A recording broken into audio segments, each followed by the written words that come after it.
Bir günü Hazreti Ali raziyallahu anhu eşik алдында турган bir тилемчини көрдү.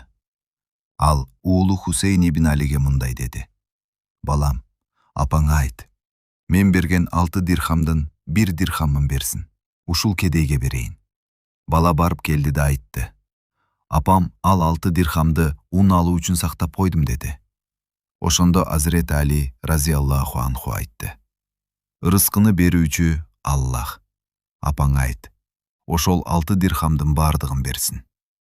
Фатима аз-Захра разияллаху анха акчанын бардыгын берип жиберди. Hazreti Ali ичкери кире электе. Көчөдөн бир үн угулду. Төө сатам. Ал төөнүн наркын сурады. 600 дирхам деди ээси. Hazreti Ali акчасын кийинчерээк берүү шарты менен төөнү алып калды. Бир аздан кийин башка бир киши келип сурады. Бул төө кимдики? Меники деди Али. Сатпайсыңбы? Сатам.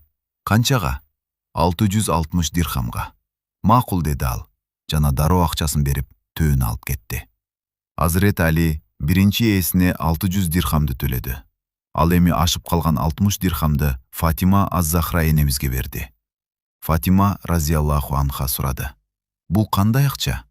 Hazreti Ali разияллаху анху жооп берди. Аллахтын убадасы хак. Ал бирге 10 кылып кайтарды.